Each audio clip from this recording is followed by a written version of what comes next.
Ya, hoy día vamos a seguir trabajando con continuidad y vamos a seguir trabajando con continuidad hasta que lleguen al próximo capítulo que son derivadas. A ver, Hemos probado el lunes. ¿cómo? Hemos probado el lunes. Ay, verdad que tienen prueba el lunes. ¿Y cómo están para la prueba? Estudianse la ayudantía. La prueba uno fue una lección de que usted tiene que estudiarse la ayudantía porque salió un ejercicio que hicimos en ayudantía.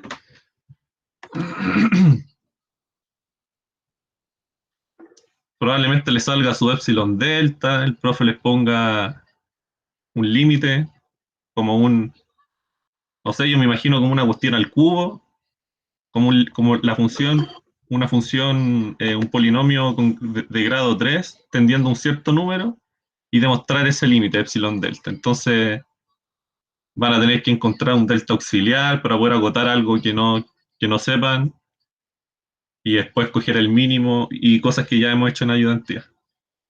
¿Sabes que el problema no es que ese tipo de ejercicio? Yo creo que es lo que dicen, demuestre que tanto, Sí, los de po. demostraciones son... no, encima, no sé si fue con una advertencia que hizo el profe, que en la última clase dijo que no iba a entrar algo así, pero se pasó un ejercicio de polinomio y era terrorífico.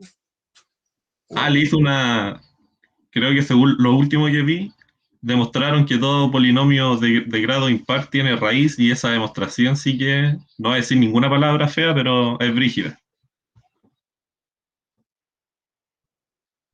Yo creo que tienen que, después de inecuaciones, vieron límites, estudiar bien límites, saber demostrar por definición, porque eso le va a entrar sí o sí, obviamente, los epsilon y los delta. Límite infinito no sé, con el x tendiendo a infinito no sé, porque igual trabajo poco de eso en clase. Y continuidad, por supuesto, también. Yo creo que eso, por la misma razón, lo va a preguntar. Porque las funciones, por ejemplo, pares e impares, la unidad pasada no vio nada. Igual El profe. salieron, ¿cierto? Sí. Claro, entonces, y fue la que más salieron. Y la que más vimos fue la ayudantía, él no vio nada. Entonces, por la misma razón, yo creo que va a entrar esas cosas. Y respondiéndole al Martín, que dice, no sé si fue intencional o no eso del ejercicio de la ayudantía,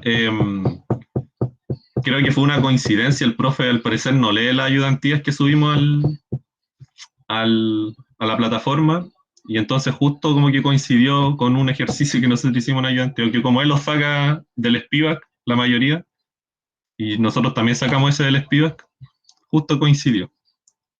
O sea, ahí que es como un fenómeno de sus pruebas, uno ve un patrón que siempre hay una pregunta que está fuera de lugar en comparación a todo. Como muy... Sí, pues. Siempre hay una, digamos, que hace que no todos tengan arriba de un 5. Teniendo mala esa y un poquito de la otra, ya tienen un 5 y algo. Sí. Y bueno, les digo al tío que el profe Ives es como, no es el más estricto de la facultad. Así que prepárense. ¿Quién es el maestro? Uy, cuando hagan el primer ramo de análisis, que es como ya cálculo de un nivel como superior, que se llama análisis real, el primer ramo que van a tener de eso, generalmente lo hace el profe Pinto. Es un profe eh, que tiene problemas físicos, pues él está en silla de ruedas y por esa razón no puede escribir, por ejemplo, en la pizarra y hace que ustedes hagan la clase. O sea, ustedes tienen que ir pasando la materia a los compañeros. Entonces un día le toca al Esteban, otro día le toca al Nico, por ejemplo, después le toca al Matías y así va evaluando él. Y por supuesto hace pruebas escritas también. Pruebas escritas de 4 o 5 horas, no son pruebas de como de las clásicas de 2 horas. Pero lo bacán de ese profe es que si tú vas a las clases, entendís todo bien, vas a las ayudantías también, probablemente te saque un 7 en la prueba. Por muy larga que sea, sí, suena espectacular, sí. A mí me dio mucho miedo porque también tuve ayudantes que me metieron miedo con ese profe y cuando di el curso fue espectacular como hice el mío. Ya, empecemos con, bueno, este ya lo vimos ya. Hoy día vamos a trabajar, hoy día vamos a hacer mi ejercicio favorito, que es este de aquí, el 5. Y bueno, les traje algo muy parecido ayer, un límite así con infinito, y calcular o sea, demostrar con la definición epsilon delta y calcular algo así a mano. Y bueno, y una aplicación del teorema de Bolzano, que es el que vimos ayer. Espérate, estoy compartiendo. No estoy compartiendo nada, ¿cierto? Estoy, estoy hablando puras tonteras solo. No, nadie me está viendo nada. Compartir, dicen.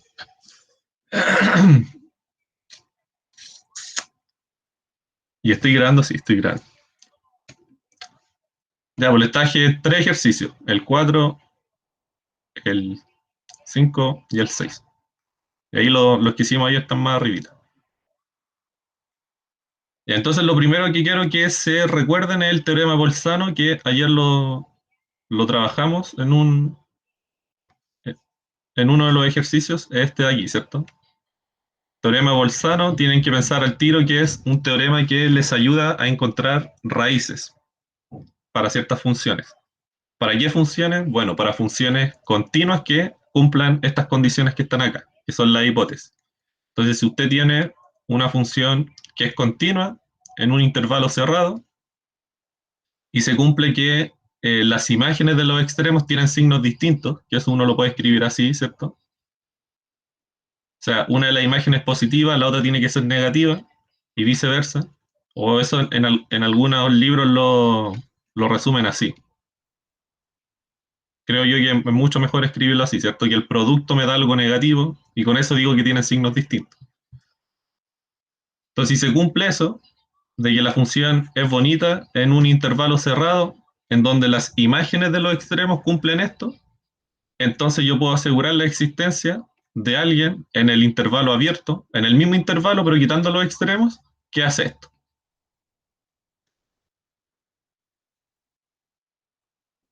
Y nuevamente es como bien intuitivo, ¿cierto? Porque yo estoy partiendo con una función continua por debajo del eje X y tengo que llegar en algún momento arriba del eje X.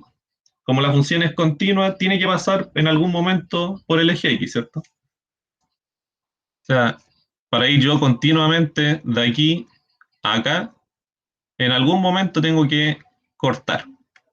No hay otra forma. Si no cortara, la función no es continua. Y ese es el teorema de Bolzano. Nos asegura la existencia de ese puntito de ahí, del C. Y eso es lo que vamos a ocupar en este de aquí.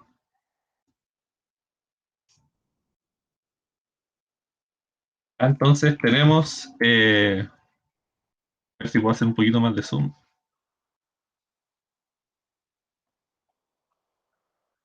Ya, tenemos una función f que se mueve del intervalo cerrado 0,1 al 0,1 continua. Una función f continua en ese dominio, en el 0,1 cerrado.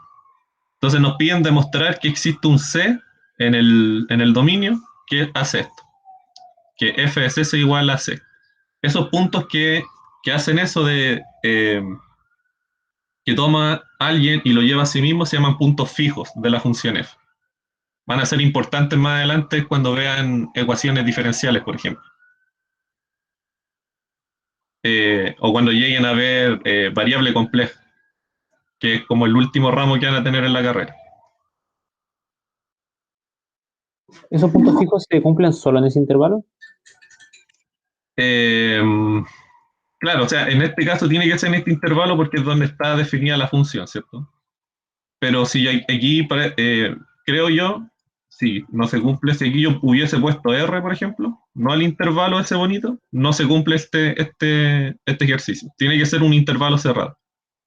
Y puede ser cualquier intervalo cerrado, pero aquí por comodidad yo les puse el 0,1. Puede ser un A, B cerrado cualquiera. Pero tiene que ser algo que sea cerrado, un intervalo cerrado. Aquí tiene que ir un conjunto que más adelante ustedes van a conocer que se llaman compactos, conjuntos compactos en la recta real. Pero por el momento les decimos simplemente intervalos cerrados. Entonces, de 0,1 a 0,1 continua, demostrar que existe. Y aquí lo que ustedes tienen que hacer es tratar de entender por qué esto sucede. Entonces, ustedes tienen el 0 acá, tienen el 0 acá. Noten que el codominio también es del 0 al 0,1. Entonces, la función se mueve acá, en este cuadradito de, digamos, en el cuadradito de lado 1. Y entonces tengo que tener una función que parta de acá y que llegue allá. Para que sea continua tiene que hacer eso, ¿cierto? Tiene que partir de aquí y llegar allá al otro extremo, para que recorra todo el dominio. Podría llegar acá, ¿cierto? No hay problema con que llegue aquí. El tema es que cubra todo el dominio para que sea función.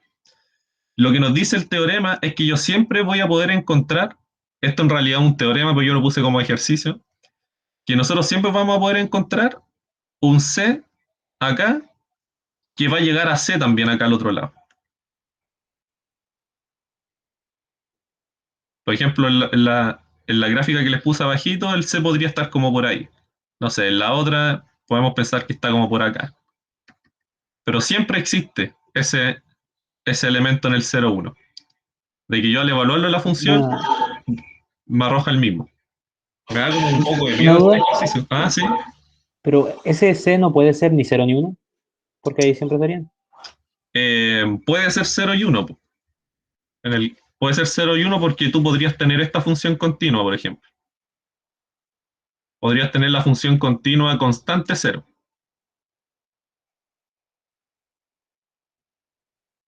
La función constante 0 es una que se mueve por el eje X, que va desde el 0 al 1, porque ahí es donde está definida.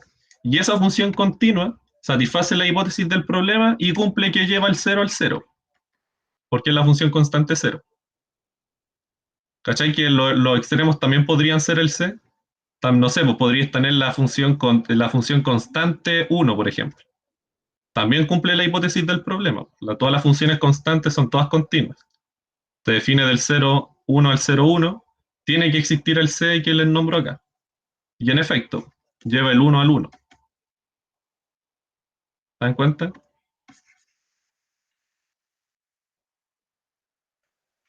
Entonces, ustedes acá, en esta parte, van a dibujar su función. Cualquier función continua que se les ocurra en ese intervalo, siempre van a poder encontrar un C que al evaluarlo en la función va a llegar al C, pero acá arriba. Y eso es lo que vamos a demostrar ahora. Y lo vamos a hacer por contradicción.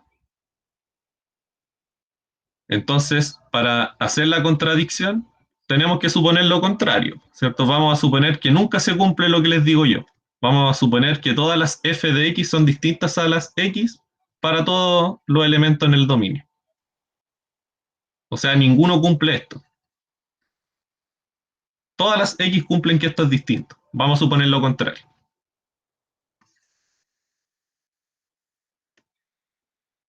Entonces, y vamos a llegar a alguna contradicción ocupando la hipótesis. Entonces, en particular, fíjense, en particular, estamos suponiendo esto, estamos suponiendo que el f de 0 es distinto al 0, porque esto se está cumpliendo para todas las x, y el f de 1 tiene que ser distinto al 1. Y el f de un medio es distinto al un medio, y el f de un cuarto es distinto al un cuarto, pero por el momento me van a interesar solamente estos dos puntitos de acá, el 0 y el 1. Y aquí fíjense lo que voy a hacer, es definir una función auxiliar, o sea, una función que me va a ayudar a llegar a la contradicción.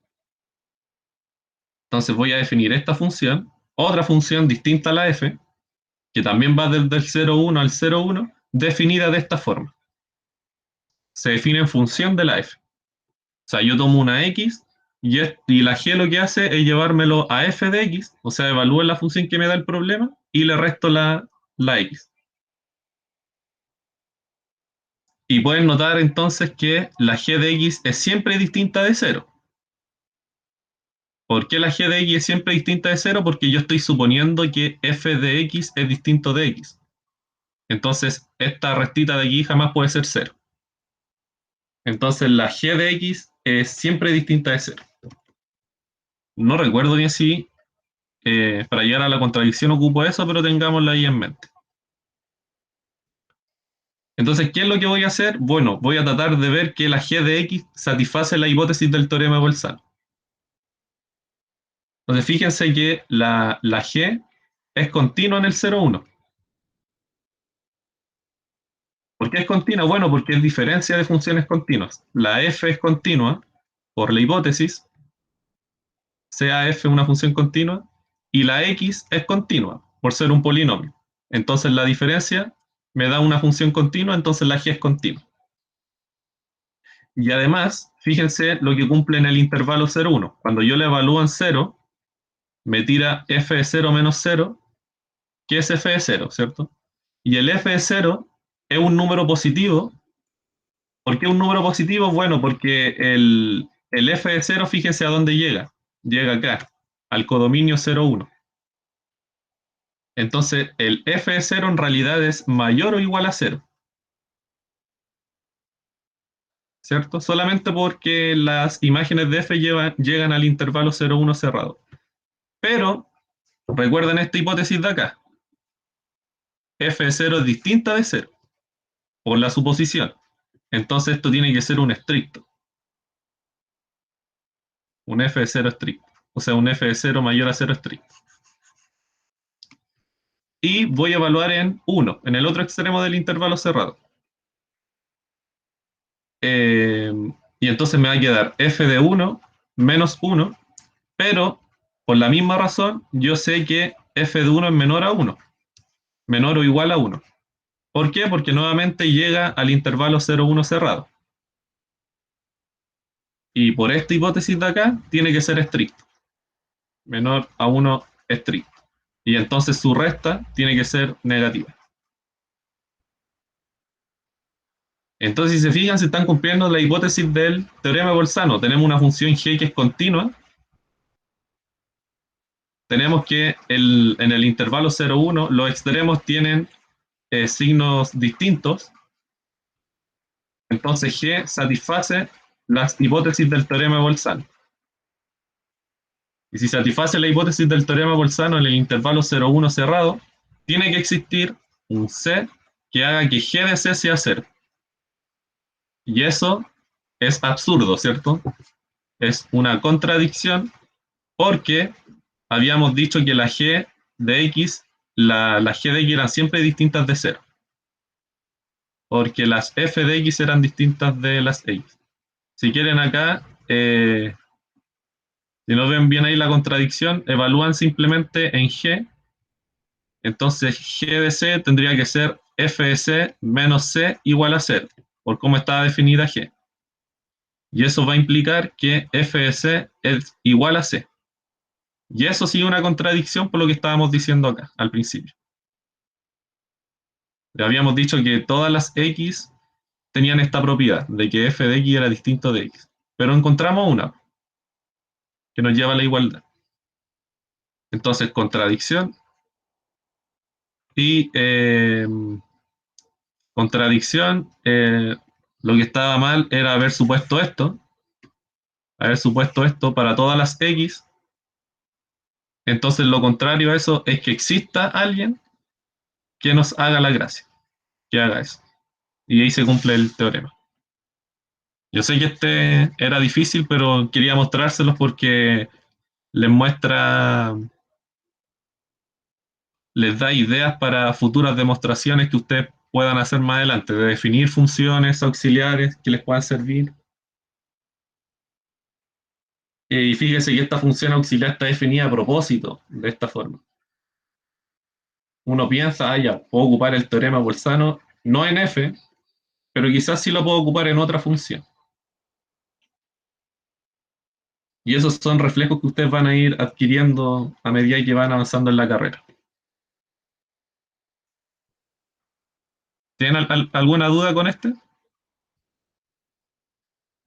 Lo espero ahí en el chat si es que tienen alguna duda. Me hablan al micrófono. En este caso, una función auxiliar la puedo definir con cualquier función, o sea, si quiero que la función auxiliar sea continua, con cualquier función continua y un número, porque el número se puede expresar como una función constante. Exactamente. Toda la función auxiliar la podéis definir como queráis. La idea es que te sirva, obviamente. Aquí pudiste haberle puesto, no sé, g de x igual a f de x menos x cuadrado más 100. Eso sigue siendo una función continua, porque la f es continua, el x cuadrado es continua y el 100 es continuo. Y suma y resta funciones continuas me da nuevamente una función continua.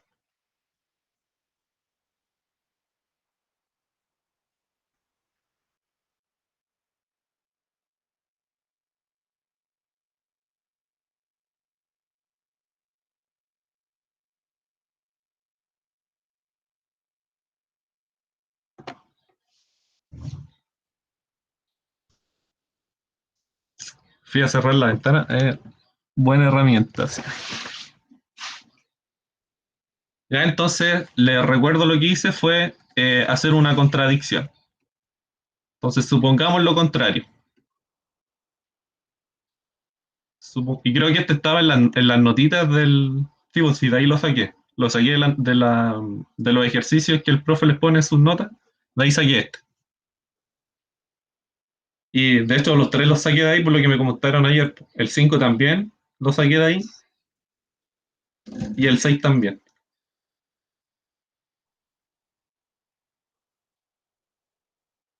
Entonces, ¿Cómo veis los ejercicios? sí, dime nomás, Bruno.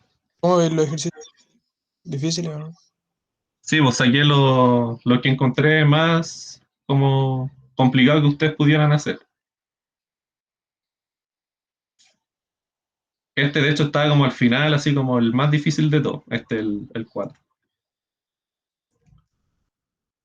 Pero ya tienen una idea de cómo hacerlo. Por contradicción y definir la función auxiliar, comprobar la hipótesis del teorema de Bolzano para esa función g y contradecir lo supuesto al principio.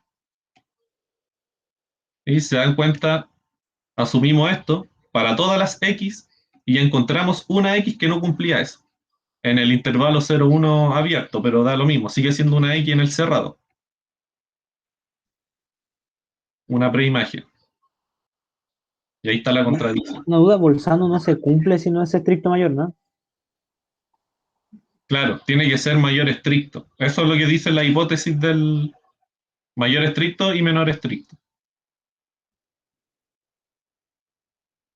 En todo caso, si fuese uno igual, por ejemplo, uno de estos con un igual, el teorema sería trivial, porque una de las imágenes ya estaría acá, ya estaría sobre el eje X, y entonces esa, dejando la posibilidad de que la pudiese ser cero, por ejemplo, ya tenéis listo el teorema, ya tenéis la existencia de un mono que te hace esta igualdad.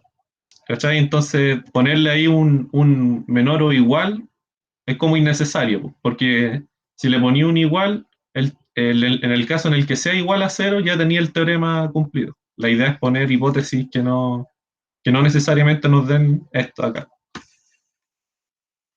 Tienen que estar por debajo del eje X y por arriba del eje X estos puntitos de acá. Y creo que llegó alguien, ¿o no? ¿Alguien? Uy, parece que la cancelé a la Mariel.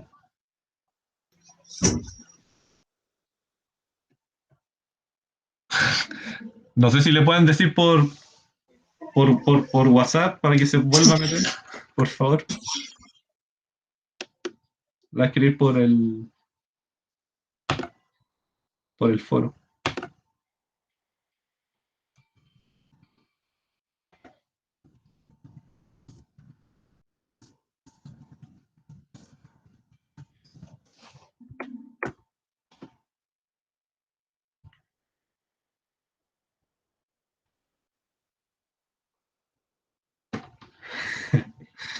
Ya, sigamos con el siguiente entonces. Ahí me hablan al micro, no, porque ustedes no ven si la Mariel quiere entrar. Voy a tener que estar atento, ¿no?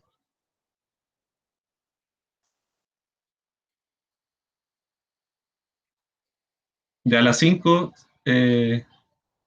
vamos al 5. Entonces, nuevamente tenemos una función continua en el intervalo 0, 1 cerrado. Y fíjense lo que cumple. Cumple que tenemos una función continua en el 0, 1 cerrado y cumple esto. Cumple que todas las f de x son números racionales. Todas las f de x son números racionales. Yo tomo cualquier x en el 0, 1, veo cómo llega en la función y eso siempre me tira un número racional, jamás un número irracional. O sea, si evalúo f de pi, por ejemplo, me da un número racional. F de raíz de 2 me da un número racional. F de 1, un número racional. Y en particular cumple esto. Ahí volví a ingresar. Y en particular cumple esta cosita de acá, que el 1 medio llega al 1 medio. Ya tenemos tres hipótesis. La función es continua en el cerrado 0, 1, eso va a ser importante. Todas las f de x son racionales y el 1 medio llega al 1 medio. O sea, el 1 medio un punto fijo, ¿cierto? Por lo que les nombré en el ejercicio 4. Tenemos tres hipótesis nomás. Y fíjense lo que nos piden. Demuestre que todas las x llegan al 1 medio. O sea, no solamente el 1 medio llega al 1 medio, sino que todas las x del intervalo llegan al 1 medio. O sea, la función es realmente constante, si es que se cumplen estas hipótesis. O sea, es como súper fuerte, ¿cierto? Porque son hipótesis que tampoco son tan fuertes. La función es continua y todas las imágenes son racionales y el 1 medio llega al 1 medio. Con esas tres cositas yo puedo asumir que la función es constante. La función constante 1 medio. Si me dicen todas las imágenes, incluye también las imágenes de los X irracionales menos ya los racionales. Exactamente, todas las que estén en el 0, 1. Aquí les dije pi, nada que ver, ¿cierto? Les dije f de pi, nada que ver porque el pi no está en este intervalo. Pero cualquier cosa que esté en el 0, 1, que ustedes pillen, tiene el intervalo acá 0, 1, cualquier cosa acá llega al 1 medio. O sea, llega a algún número racional. Y ese número racional al cual llega, nos piden demostrar que es el 1 medio al cual llegan todas. Entonces tenemos tres hipótesis, continua, f de x racional, y f de 1 medio igual a 1 medio, demuestre que la f de x igual a 1 medio. Y aquí voy a ocupar algo que el profe no vio, pero que es bueno que ya empiecen a conocerlo. Si yo tengo dos números reales, lo voy a hacer aquí, porque se ve mucho más claro. Si yo tengo dos números reales, R y S, por ejemplo, hay un teorema en cálculo, que el profe aún no lo ve y no sé si lo verá. Hay un teorema en cálculo que nos asegura la existencia de un irracional acá al medio. Entre dos números reales, yo siempre puedo encontrar un irracional al medio, por muy cerca que estén esos dos números reales que estoy tomando. Y ese teorema, esta indicación que les puse acá, les asegura la existencia de ese irracional entre medio, de cualquier par de números reales. Entonces ustedes toman dos números reales distintos, uno mayor a otro, ¿cierto? Entre medio siempre puedo encontrar un irracional. O sea, si tomo el 1 medio y el 1 cuarto, entre medio de esos dos, yo sé que hay un irracional. No sé cuál es, pero sé que hay uno ahí. Y eso se llama densidad de los números irracionales en los números reales. Y yo tomo dos pares de números reales, entre medio siempre puedo encontrar un irracional. Y eso lo vamos a ocupar en este ejercicio. Y creo que en algún ejercicio que hicieron para la primera, o para cuando estudiaron para la primera prueba, ocuparon algo parecido en uno de los ejercicios, de que entre dos reales siempre había un racional. Ahora vamos a ocupar otro, que entre dos reales siempre hay un irracional. Y eso se escribe así. Entonces, R y S números reales, uno menor a otro, da lo mismo, ¿cierto? Puede ser el S menor al R. Yo siempre puedo encontrar un I que no está en Q, por eso lo escribo así. Aquí les voy a escribir esto, aquí significa irracional.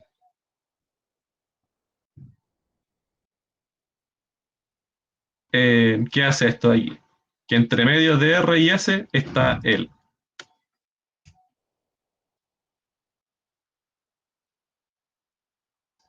Y vamos a ocupar nuestro método favorito, lo vamos a hacer por contradicción. Recuérdese que queríamos demostrar esto. Este era nuestro objetivo, demostrar que las f de x eran igual a un medio para todas las x. O sea, todas las x llegan al un medio. Vamos a asumir lo contrario. Vamos a asumir que existe una x, en este caso yo le puse c, que hace lo contrario a lo que nos pide el teorema. Que el f de c no llega al un medio, llega a otra cosa. ¿Se entiende? Entonces, vamos a ocupar el método por contradicción.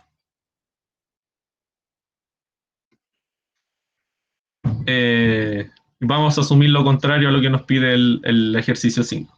Hay un C que no llega al un medio.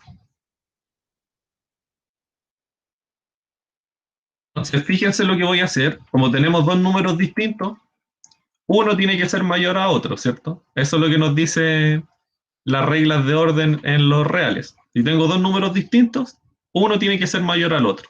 No hay otra opción porque son distintos. Entonces, vamos a suponer, porque se me dio la gana, vamos a suponer que el 1 medio es mayor al C, al FS, perdón. Y por supuesto,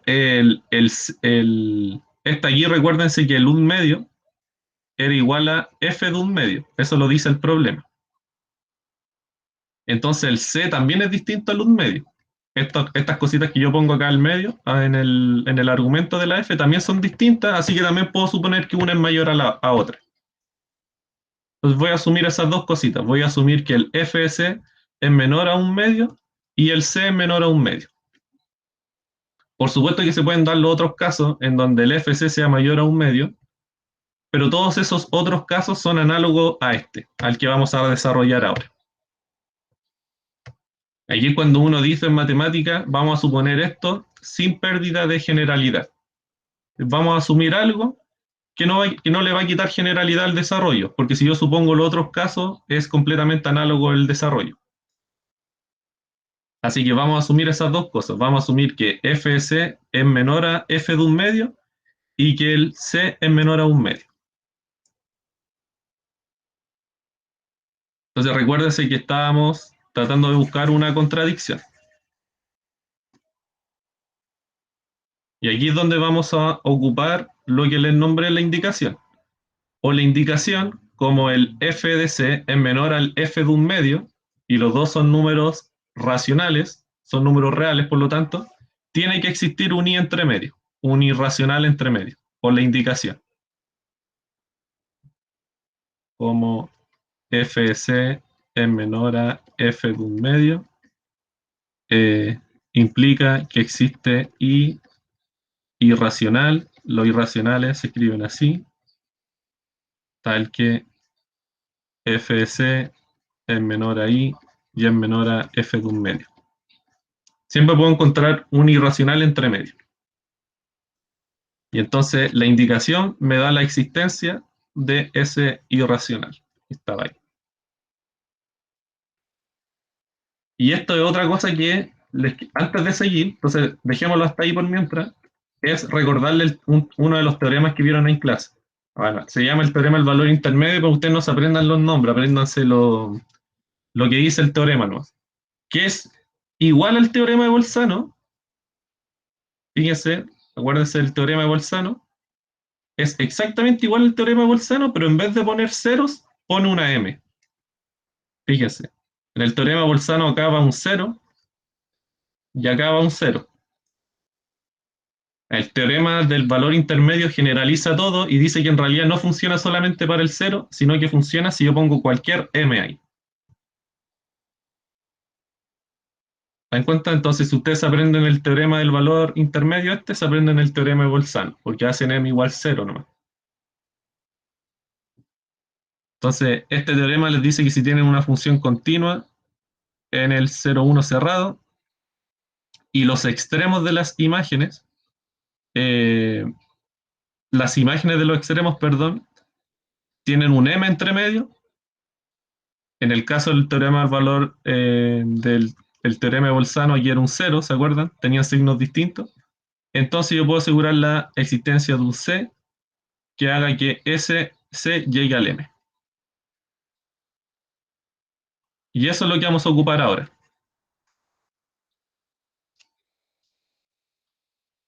Entonces fíjense que tenemos esto nosotros y el teorema del valor intermedio nos da esto. Dan ganas de ocuparlo, ¿cierto? Porque tenemos dos imágenes que tienen algo entre medio, dan ganas de ocuparlo.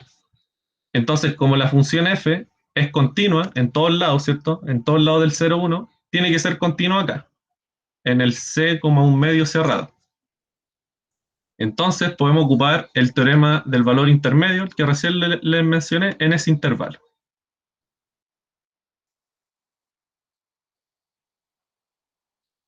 Y ya estamos a punto de terminar.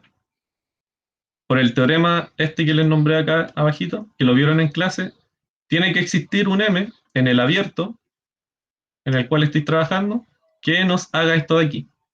Que f de m sea igual a i. Y eso es absurdo porque la i habíamos dicho que estaba acá, ¿cierto? Era un número irracional, ¿se acuerdan? Lo dije ahí. Y además la f de m tiene que ser un número racional, por la hipótesis. ¿Se acuerdan que todas las f vivían en los racionales? Entonces no hay forma en que sean igual, pues yo no puedo tener un número racional igual a un número irracional. Y según los supuestos llegamos a eso. Y ahí está la contradicción. Y entonces todas las x tienen que llegar al un medio porque habíamos asumido lo contrario y llegamos a un absurdo.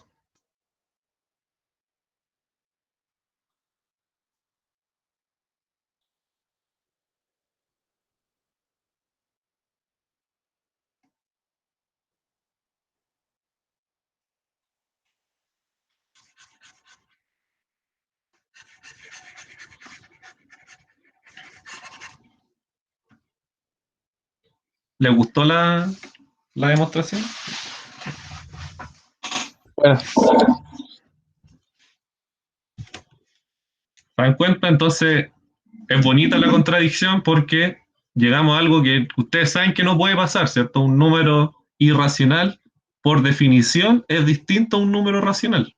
Y nosotros llegamos a que tenían que ser lo mismo. Entonces, ahí está el absurdo. Y yo traté de escribirlo lo mejor acá, o sea, traté de explicarlo de la mejor forma para la gente que no pueda asistir a la ayudantía.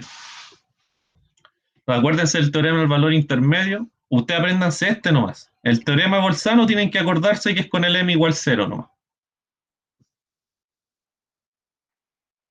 Y el teorema de Bolzano es un poquito más débil que este. Una duda. ¿Mm? Estaba pensando en los apuntes que pasó el profe. ¿Y cuándo utilizaríamos el teorema de la cota superior e inferior? O del Ah, máximo, ¿no? eso lo van a ocupar mucho cuando vean derivadas. Ahí va a ser bien útil ese teorema. Eh,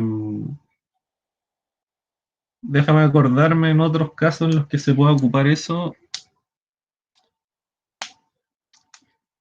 Por el momento no recuerdo.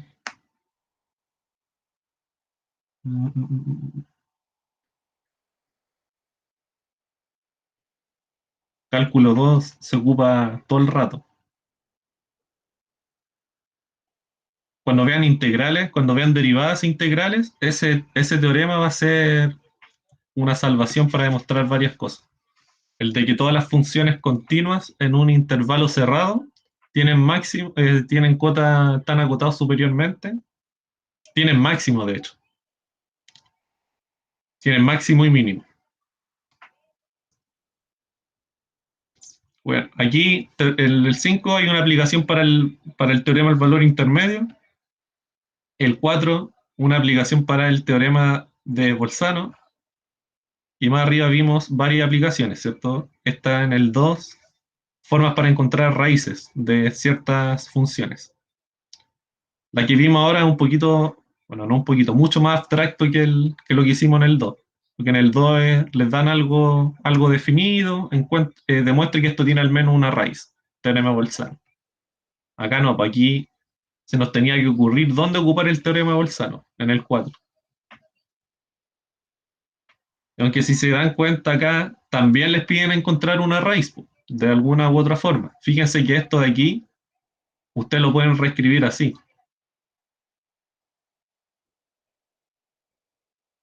Entonces, lo que le está pidiendo el problema en el 4 es encontrar una raíz para la función g de x definida de esta forma. Porque si ustedes encuentran una raíz para esa función, tienen el teorema resuelto. Porque una raíz para eso sería alguien que hiciera esto. Y si hay alguien que hace eso, es alguien que hace esto. Y tienen listo el teorema. Y esa fue realmente la estrategia que ocupé en el desarrollo, pues definir una función g de esa forma. Ya, veamos el 6. Y aquí ya nos olvidamos de las funciones continuas, terminamos la parte más difícil de la ayudantía. Ahora vámonos con algo un poquito más relajado, comillas también.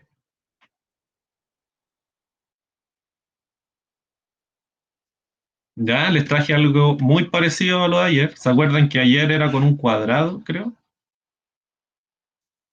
Con un cuadrado. Ahora les traigo la inversa, pues les traigo con una raíz cuadrada. Y calcular este límite. Me acuerdo que este límite me salió en la segunda prueba de cálculo 1 que hice yo acá en la facultad. Justito este límite, igual a este límite.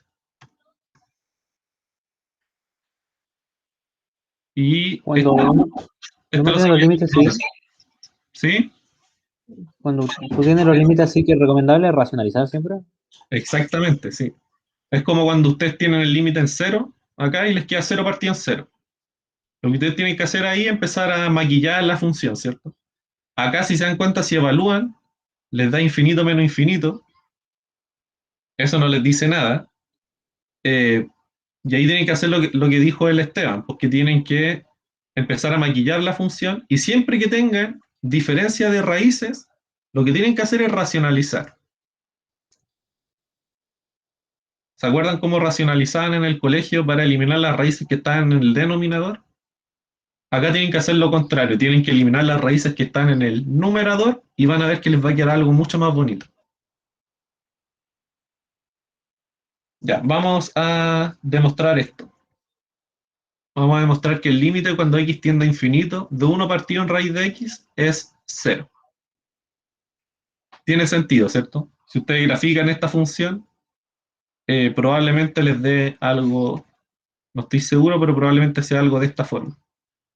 Cuando ustedes se van acercando al infinito, la función empieza a estar como por acá abajito, llegando a 0 en el eje y.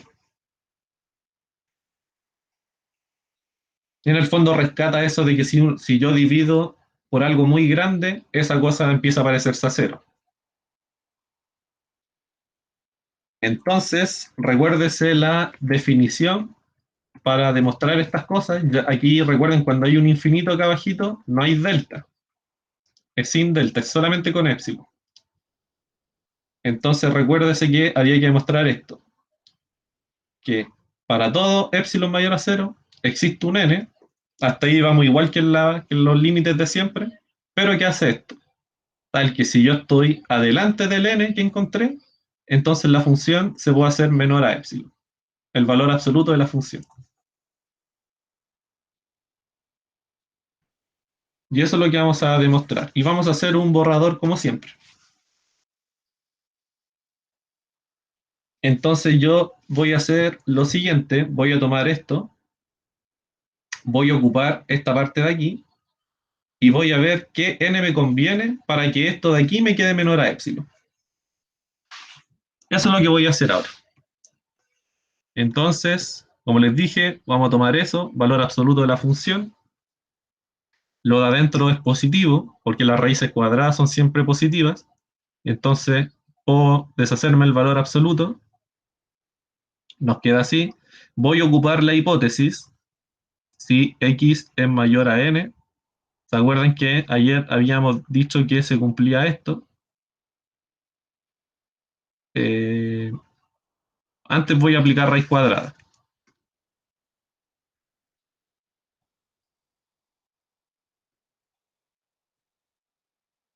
¿Ya? Recuerden que las raíces cuadradas preservan este orden. Si es que este de aquí, por supuesto, es positivo, y lo es. eh, y entonces aquí tomo inversos. Y al tomar inverso, recuérdese que se invierte la desigualdad. Entonces, esto de aquí, yo lo puedo acotar por esto de acá. Y hago aparecer el n. Y ahora es donde yo puedo pensar en cómo elegir el n. Entonces, eso nos queda menor a 1 partido en raíz de n. Y me gustaría que esto fuese épsilon. Porque si eso es épsilon, entonces esto de aquí nos queda menor a épsilon. Entonces, si eso es épsilon, yo puedo escoger el n, simplemente despejando. Entonces, si 1 partido en raíz de n es igual a épsilon, puedo elevar al cuadrado, despejo el n y les queda eso. Entonces vamos a tomar ese n. Recuérdense que nos piden la existencia de un n que nos haga la gracia. Y yo afirmo que ese es el n que nos sirve. 1 partido en épsilon al cuadrado. Ahora veamos la demostración formal. Entonces, tenemos un épsilon mayor a 0, arbitrario, y para ese épsilon voy a tomar este n. Fíjense que el n depende del épsilon como el delta dependía del épsilon. Si yo tomo épsilon igual a 1, entonces el n es 1. Si tomo épsilon igual a 2, entonces el n es un cuarto, y así. Voy a tomar ese n y voy a suponer esto. Voy a suponer que las x son mayores a esa n. Y voy a ver qué pasa con el valor absoluto de la función. Si nos queda menor a épsilon, estamos listos. Entonces, si x es mayor a n, tendríamos eso. Veamos qué pasa con el valor absoluto de la función. Entonces se nos va el valor absoluto porque lo que está dentro es positivo. Eso hay que justificarlo bien. Eh, Puedo acotar por 1 partido en la raíz de n, porque yo estoy asumiendo que x es mayor a n. Entonces nos queda así. Ah, pero n yo sé cuánto vale. N vale 1 partido en épsilon al cuadrado. Ah, ya cambio, reemplazo. Elimino raíz con el épsilon de abajito y nos queda el épsilon. Esto les queda 1 partido en 1 partido en épsilon. Y listo, demostramos que esto de aquí tenía que ser menor a épsilon si es que pasaba esto.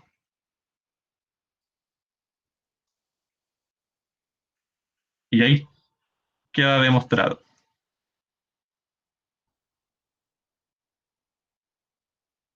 Y por supuesto, ustedes cuando escriban demostraciones, uno a veces no pone el borrador, po. Uno a veces es mala onda nomás, para la gente que te quiera leer, y pone el n nomás, así como ya este n sirve. Y uno queda como, ya, pero ¿cómo supiste que ese n era el que te servía? Y es porque hay un borrador detrás, po. Hay todo este proceso en donde uno trabaja algebraicamente y ve cuánto tiene que valer el n para que todo te quede menor a épsilon. A todo esto, en la prueba hay que colocar la demostración formal al tiro y saltarse borrar. No, no, no, no, no, borrador es importante. Ah, se lo debo mostrar, profe. Sí, sí, sí. Yo digo que, por ejemplo, cuando escriban paper y cosas así, el borrador no es tan importante, pues, pero ahora que ustedes están, como ahora ustedes están, le están evaluando esto, es importante que pongan el borrador para saber cómo llegaron al N, pues. Aunque se les ocurra así de una, por favor, hagan el desarrollo porque es la única forma en la que ustedes demuestran que saben. Tienen que poner desarrollo, borrador y todas esas cosas. Todas esas cosas que hacemos en ayudante, ustedes las tienen que poner en la prueba.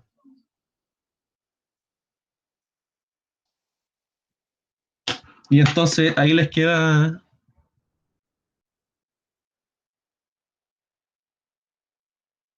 la parte uno. Ahí como dijo el Esteban, para desarrollar este límite, bueno, aquí ustedes podrían demostrar, que lo vamos a ocupar ahora. Entonces aquí demuestre que el límite cuando x tiende a infinito de 1 partido en la raíz de x más c es 0 si c es positivo, para ahorrarnos problemas dentro de la raíz. Traten de demostrar eso, igual como lo hicimos acá, pero hay que agregar un c acá abajito, una constante c. Porque eso lo vamos a ocupar ahora. Entonces, nos piden calcular este límite. Nos piden calcular ese límite. Ustedes evalúan directamente, ven que esto no les da información de nada. Les queda infinito menos infinito, eso no tiene sentido en ningún lado. Entonces, lo que tienen que hacer es maquillar la función. Nuevamente les repito que si tienen diferencia de raíces, hagan esta cosa de racionalizar. Entonces, ¿qué es racionalizar? Por si hay alguien que no se acuerda o no lo vio en el colegio, es multiplicar por ¿cómo se llama? Por esto mismo, pero con el menos transformado en un más para que al final les quede una suma por su diferencia. Para racionalizar eso, yo lo que hago es multiplicar por el conjugado de eso. Arriba y abajo, por supuesto, para que esto sea un 1 y no pase nada, ¿cierto? Y arriba les queda una suma por su diferencia, elevamos el primero al cuadrado menos el segundo al cuadrado, y como son raíces, se nos van las raíces. Y eso es lo que voy a hacer acá. Voy a racionalizar por esto, es un 1, así que no pasa nada. Arriba nos queda raíz de x más 2 al cuadrado menos raíz de x al cuadrado. Se nos va todo. Y abajo nos queda 1 por esto aquí.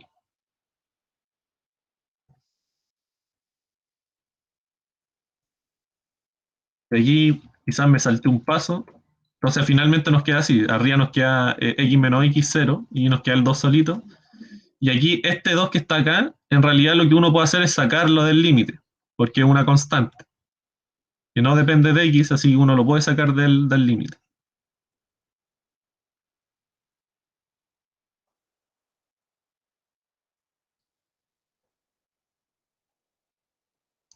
Y ahora sí, tiro límite, y por lo que les mencioné más arriba, esto tiene que ser 0. Claudio, ¿Mm? ¿por qué si yo digo infinito menos infinito, que es lo que tú dijiste que no se podía hacer? Eso no tiene sentido si es como un número muy grande menos un número muy grande, eso va a tender a ser cero, ¿o no? No necesariamente, porque es una buena, es una buena pregunta. Ah, porque en el fondo lo que tú estás diciendo ahí cuando te queda uno partido en raíz de x más 2 estás diciendo, ah, ya, en el numerador queda, o sea, perdón, en el denominador queda un número muy grande, porque en el Ex- fondo es infinito más 2 más sí, pues, infinito. exactamente, pero es porque no les mencioné algo en esta última parte, es que eh, claro, no lo escribí en realidad, es que uno puede demostrar eso, po. Puede demostrar de que el límite, bajo los mismos argumentos que les di acá, para demostrar este límite chiquitito acá, al infinito, ¿cómo lo escribo? Mm, A ver si lo escribo así es muy general, lo escribo con raíces mejor. Eh,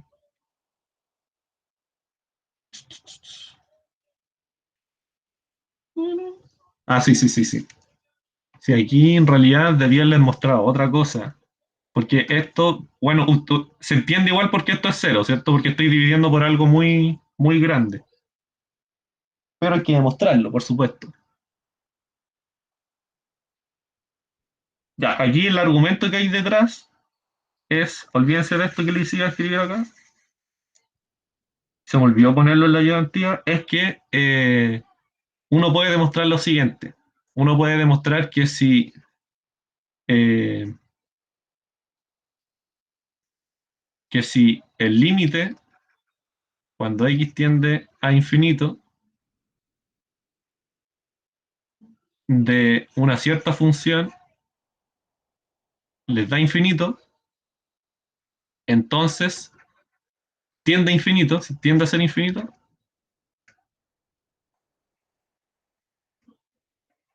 el límite del inverso les da cero. Eso está en los apuntes. Ah, ya, este ejercicio está en los apuntes. Sí, dice, demuestra que el límite de 1 partido en x cuando x tiende a cero es igual al límite de x cuando tiende a infinito es igual a, bueno, una cosa así. Pero Ah, está ya. bien. Claro, y eso en el fondo es lo que estoy ocupando acá. Porque ustedes saben que esto, lo que está acá abajo, tiende a infinito. Cuando el x se va a infinito. Ahí estoy sumando dos cosas que son infinitos y uno lo puede interpretar como que eso es infinito. Y eso también, como en todo en matemáticas, se puede demostrar. Uno puede demostrar esto, que la raíz de x más 2 más la raíz de x es infinito. También se puede demostrar. Eh, y claro, ocupando eso lo que dice el Esteban, de que está en el apunte, uno puede mostrar entonces de una forma más rigurosa de que esto es cero. Yo en la prueba, por lo menos si me saliera algún límite así, yo pondría el cero nomás, no demostraría con la rigurosidad con la que con la rigurosidad de epsilon, en este caso n, que esto es cero por definición. Yo asumiría que es cero porque estoy dividiendo por algo muy grande nomás. O citaría los ejercicios del apunte también, pues, de la nota, de las notas. Una duda, si tuviera eso doble infinito, o sea, el límite cuando x tiende a infinito da infinito, ¿cómo quedaría x mayor a n? Implica que f de x es mayor a n, o sea, mayor a otro que n, mayor a Ma- epsilon. mayor a epsilon quedaría, sí. No sé si el profe les pasó la definición cuando acá queda un infinito, o no, o nadie, todavía no, No, ¿no? no. Bueno, ahí se complica un poco las cosas. Porque si todavía no les pasa cuando acá uno puede poner un infinito, entonces no podrían demostrar esto porque no tienen la materia. Les voy a dejar eso anotado ahí y este dejémoslo como pendiente. Voy a tratar de solucionar. Pero por el momento quédense de que al racionalizar les queda esto de aquí, 1 partido en raíz de x más 2 más raíz de x, y al tirar límite, límite x al infinito, abajo están dividiendo por algo muy grande, entonces les queda el límite, les queda cero. 2 por cero en realidad, pero eso es cero. Y terminamos justo en la hora, creo. Pregunta, en ese límite infinito, ¿sería continua? Porque sería que f de x es mayor a cualquier epsilon, ¿no? En este caso, Sí, en el caso sí. hay funciones continuas que hacen esto, que, que satisfacen eso. Por ejemplo, la identidad, la función identidad, infinito. Y la función identidad es continua. O sea, lo que está diciendo básicamente es que si la X es muy grande, las preimágenes, las imágenes van a ser muy grandes también. Y ahí la continuidad la tenemos que definir con un FDA general, ¿cierto? Porque es infinito. Eh, Acá así como ponerlo como f de infinito, algo así. No, definirlo como, no sé, para un n, o sea, un x mayor a n implica que f de x menos a, valor absoluto, es mayor a cualquier epsilon, ¿no? Sí, claro. Acá en la definición cambia solamente como esta cosa aquí. Sería para el otro lado, en el caso en el que quieran demostrar que algo es infinito. A partir desde un x suficientemente grande, la función se empieza a ser más grande que cualquier epsilon.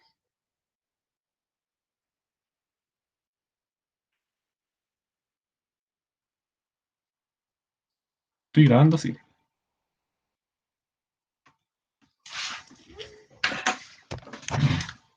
Ya, ¿vos tienen alguna duda con lo que vimos hoy día?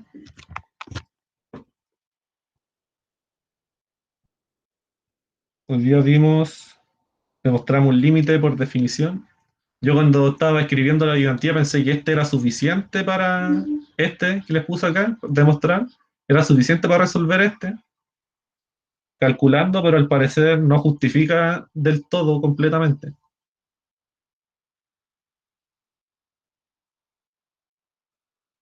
Pues yo por lo menos en mi prueba aquí tiré al infinito nomás, dije esto es cero porque lo dejo muy grande y me lo pusieron bueno.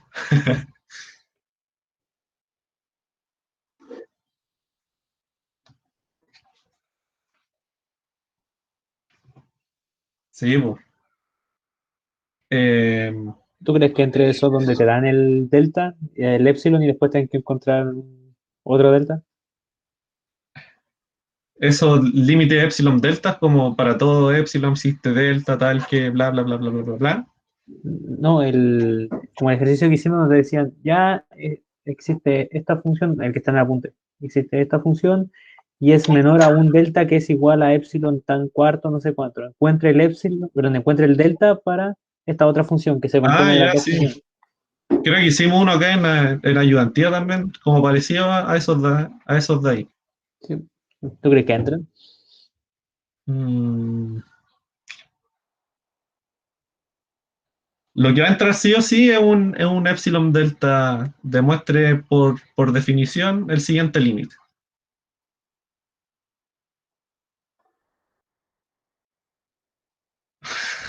Ahora, si sale uno de esos con numeritos ya, como poniendo con numeritos, ya no con epsilon delta, yo sé que esos son más difíciles porque ahí ya hay que entrar a entender completamente qué significa epsilon y delta. Puede que salgan porque en las notas del profe hay varios de esos, pues. Así que traten de practicar igual uno o dos de esos.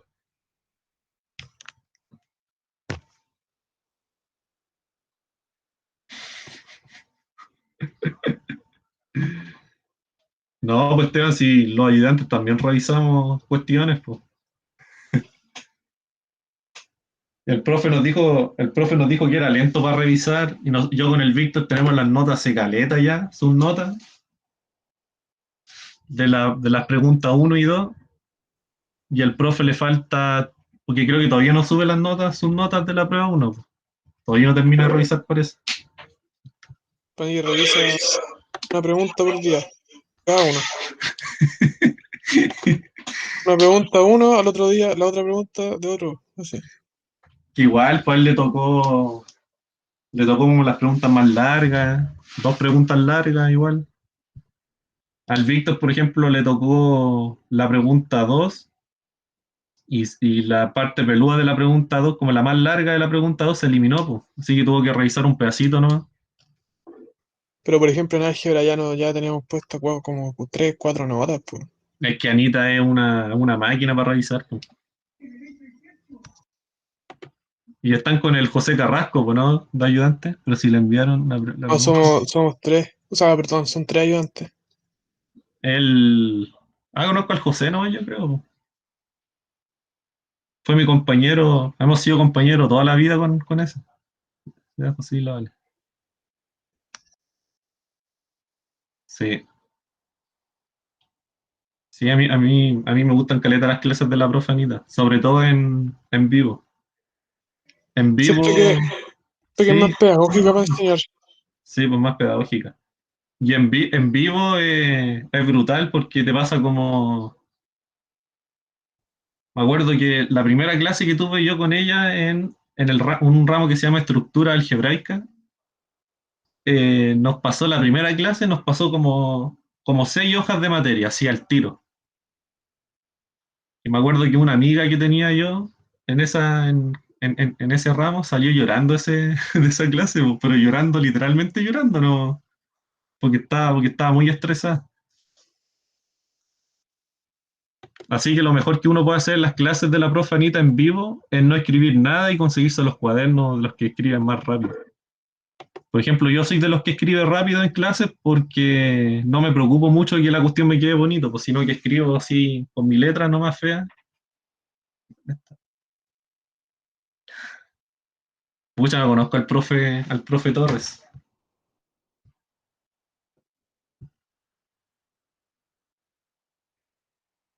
Ah, les pasó tensores en primer año. Qué agilado. No, y se volvió loco.